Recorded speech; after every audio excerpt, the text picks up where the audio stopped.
السلام علیکم ورحمۃ اللہ وبرکاتہ۔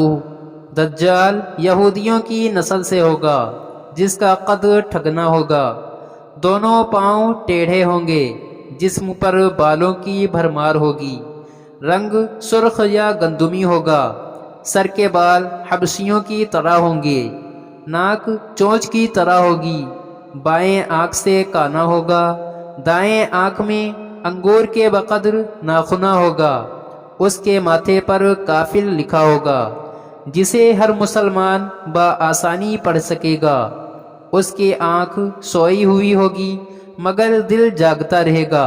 شروع میں وہ ایمان و اصلاح کا دعویٰ لے کر اٹھے گا، لیکن جیسے ہی تھوڑے بہت متبعین میسر ہوں گے وہ نبوت اور پھر خدائی کا دعویٰ کرے گا۔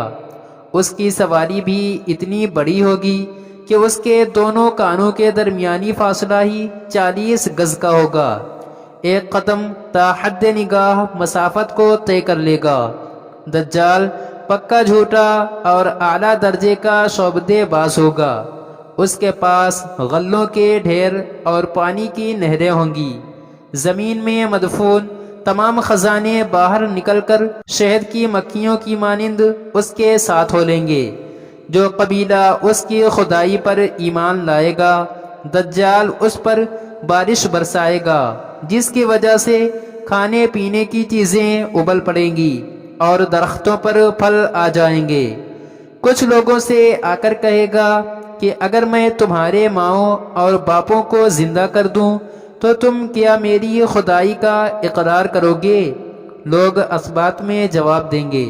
اب دجال کے شیطان ان لوگوں کے ماؤں اور باپوں کی شکل لے کر نمودار ہوں گے، نتیجتاً بہت سے افراد ایمان سے ہاتھ دھو بیٹھیں گے۔ اس کی رفتار آندھیوں سے زیادہ تیز اور بادلوں کی طرح رواں ہوگی، وہ کرشموں اور شعبدہ بازیوں کو لے کر دنیا کے ہر چپے کو روندے گا۔ تمام دشمنان اسلام اور دنیا بھر کے یہودی امت مسلمہ کے بغض میں اس کی پشت پناہی کر رہے ہوں گے۔ وہ مکہ معظمہ میں گھسنا چاہے گا مگر فرشتوں کی پہرہ داری کی وجہ سے ادھر گھس نہ پائے گا، اس لیے نامراد و ذلیل ہو کر واپس مدینہ منورہ کا رخ کرے گا۔ اس وقت مدینہ منورہ کے 7 دروازے ہوں گے اور ہر دروازے پر فرشتوں کا پہرہ ہوگا، لہٰذا یہاں پر بھی منہ کی کھانی پڑے گی۔ انہی دنوں مدینہ منورہ میں 3 مرتبہ زلزلہ آئے گا، جس سے گھبرا کر بہت سارے بے دین شہر سے نکل کر بھاگ نکلیں گے۔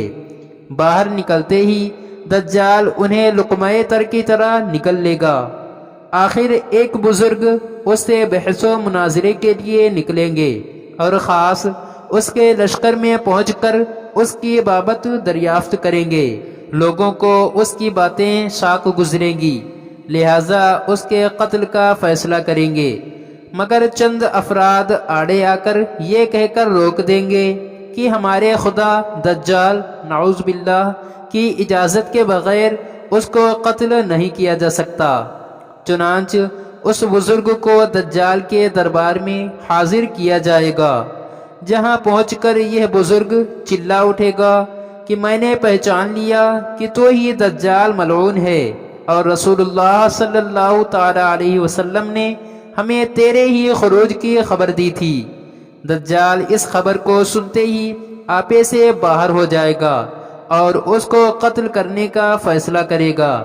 درباری فوراً اس بزرگ کے 2 ٹکڑے کر دیں گے۔ دجال اپنے حواریوں سے کہے گا کہ اب اگر میں اس کو دوبارہ زندہ کر دوں تو کیا تم کو میری خدائی کا پختہ یقین ہو جائے گا؟ یہ دجالی گروپ کہے گا کہ ہم تو پہلے ہی سے آپ کو خدا مانتے ہوئے آ رہے ہیں، البتہ اس معجزے سے ہمارے یقین میں اور اضافہ ہو جائے گا۔ دجال اس بزرگ کے دونوں ٹکڑوں کو اکٹھا کر کے زندہ کرنے کی کوشش کرے گا۔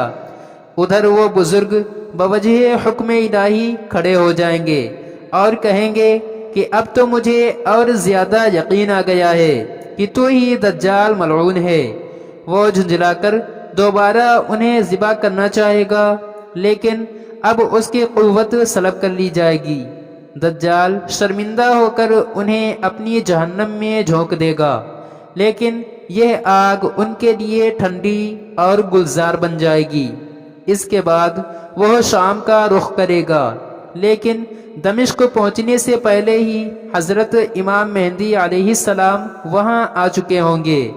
دجال دنیا میں صرف 40 دن رہے گا، ایک دن 1 سال، دوسرا دن 1 مہینہ اور تیسرا دن 1 ہفتہ کے برابر ہوگا، بقیہ معمول کے مطابق ہوں گے۔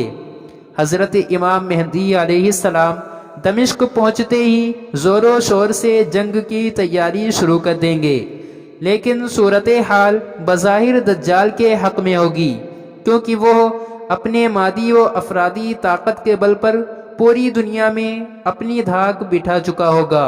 اس لیے عسکری طاقت کے اعتبار سے تو اس کی شکست بظاہر مشکل نظر آ رہی ہوگی، مگر اللہ کی تائید اور نصرت کا سب کو یقین ہوگا۔ حضرت امام مہدی علیہ السلام اور تمام مسلمان اسی امید کے ساتھ دمشق میں دجال کے ساتھ جنگ کی تیاریوں میں مصروف ہوں گے۔ تمام مسلمان نمازوں کی ادائیگی دمشق کی قدیم شورا آفاق مسجد میں جامع اموی میں ادا کرتے ہوں گے۔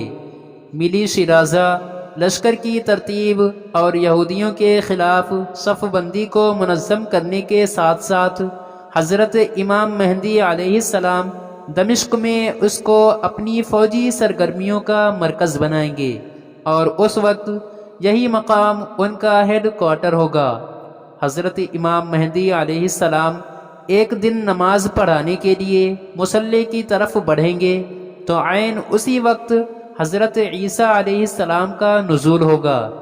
نماز سے فارغ ہو کر لوگ دجال کے مقابلے کے لیے نکلیں گے۔ دجال حضرت عیسیٰ علیہ السلام کو دیکھ کر ایسا گھلنے لگے گا جیسے نمک پانی میں گھل جاتا ہے۔ پھر حضرت عیسیٰ علیہ السلام آگے بڑھ کر اس کو قتل کر دیں گے، اور حالت یہ ہوگی کہ شجر و حجر آواز لگائیں گے کہ اے روح اللہ، میرے پیچھے یہودی چھپا ہوا ہے۔ چنانچہ وہ دجال کے چیلوں میں سے کسی کو بھی زندہ نہ چھوڑیں گے۔ پھر حضرت عیسیٰ علیہ السلام صلیب کو توڑ دیں گے، یعنی صلیب پرستی ختم کر دیں گے، خنزیر کو قتل کر کے جنگ کا خاتمہ کریں گے، اور اس کے بعد مال و دولت کی ایسی فراوانی ہوگی کہ اسے کوئی قبول نہ کرے گا، اور لوگ ایسے دیندار ہو جائیں گے کہ ان کے نزدیک ایک سجدہ دنیا و ما فیہا سے بہتر ہوگا۔ اللہ تعالی تمام مسلمانوں کا ایمان سلامت رکھے، آمین ثم آمین یا رب العالمین۔ مزید اچھی ویڈیوز دیکھنے کے لیے ویڈیو کو لائک اور چینل کو بھی سبسکرائب کریں۔ شکریہ۔